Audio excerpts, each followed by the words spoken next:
Hey, what's up, gruesome twosomes? I have a new video that reviews Steven Universe. Yes, the show is back. And as always, they're brought to you by my own personal works, Red Knight and Davita. You can order them at the links below. Check them out. Also, my beautiful wife, Lindsay, who makes these guys, has a Etsy shop. I'll put the link below as well. Buy her stuff. And here we go.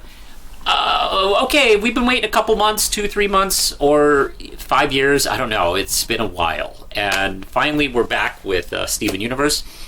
We're doing a new Steven Bomb of episodes starting today, actually. As I post this video, I just got done watching The Answer, which is the first in this Steven's birthday story arc, which I think is this story arc. And it starts right off the bat, midnight. Garnet just can't wait to give Steven his birthday present. So she wakes him up, and since he already knows that she's a fusion, she tells him the story of how Ruby and Sapphire got together, and in a way talks about her birthday, really. It cuts back to 5,700, I think, 50 years ago. We get an exact number, which is kind of exciting. This is... I'll get at that. The episode gets back...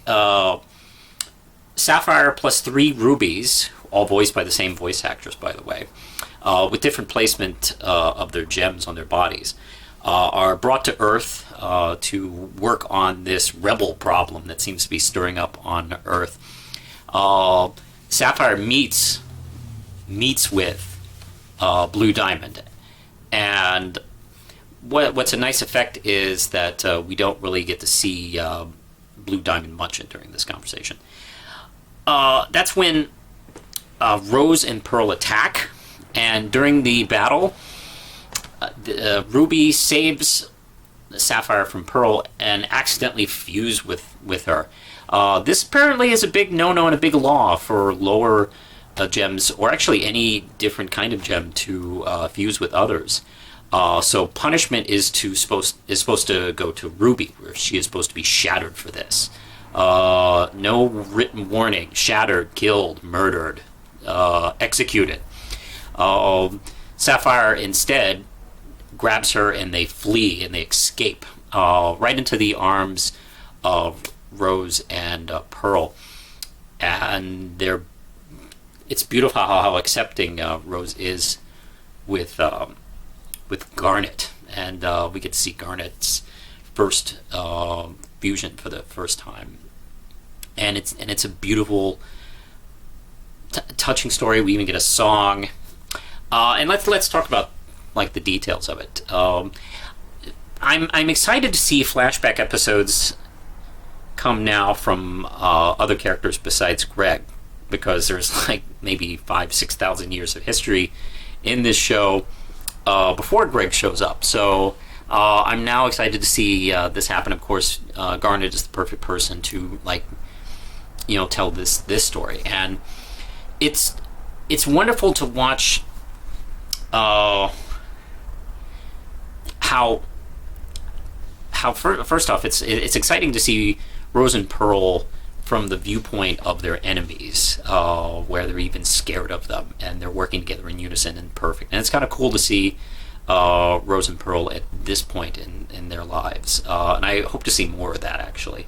Garnet even describes Pearl as Rose's terrifying Pearl, which, come to think of it, she is probably frightening to a lot of gems. She's a Pearl that thinks and behaves on her own, and she does things like fight, and she's intelligent. That's got to be terrifying to them. And also, watching Sapphire and Ruby fall in love, and just a matter of, 2 minutes, is done so perfectly and so wonderfully with the song. And it's very obvious our Ruby digs Sapphire anyway, but the sequence really... It's amazing what these guys do with just a few minutes of screen time, and how wonderfully they're able to establish relationships, and they do so excellently here. I have to say, I really do like Garnet's awkwardness. It's a beautiful looking design, frankly, of Garnet's first fusion. She doesn't have her glasses. Her colors are more all over the place. And even Estelle's acting is a little less stoic and less cold. She's kind of a new life form in a way. And, it's exciting and awkward in such a beautiful way. And, in a way, kind of representative of a relationship. It's beautiful and awkward and messy and all the things that go into that, and all in a good way. And of course, it's lovely to see how accepting Rose is, actually. And I had a feeling here and there we'd see a line or two that Garnet has said in the past that's probably been repeated to her from Rose, and we get that in this one, actually, when Rose tells her "Welcome to Earth," and it's like, okay, yeah, you can see how important Rose is to Garnet in that respect. She's not as vocal as Pearl, obviously, but it's no less important to her. This is an exciting episode. I'm still kind of gushing about it, and it's just a really beautiful first episode in the Steven's birthday story arc. I am very excited to see what comes up. I guess I will mention a few things about some of the stuff we see. But they're very selective on what we see from the homeworld gems in this one.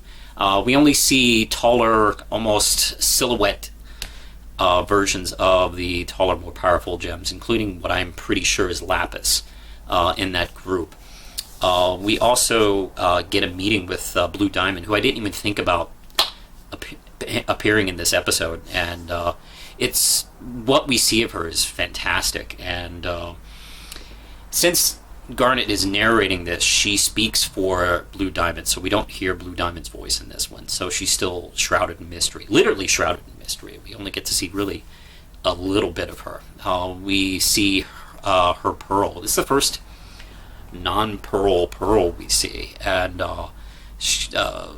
yeah, it's a different kind of character, and she's just standing there. But it's exciting to start seeing these kind of things open up to us in the show. I really excited to see more flashback episodes. I don't think we'll get another one for a while, but wow, this was great. And a fantastic first episode in the Steven's birthday story arc. I think that's all I have for now. I love this episode. This was a really good one. I highly recommend this one. This was a must-see episode, definitely. So I'll talk to you guys hopefully tomorrow. I'll post these videos as quickly as I can. I have a couple jobs. I do stuff. So, I'll get these out as soon as I can. I promise you. But until next time, push the button, Lindsay.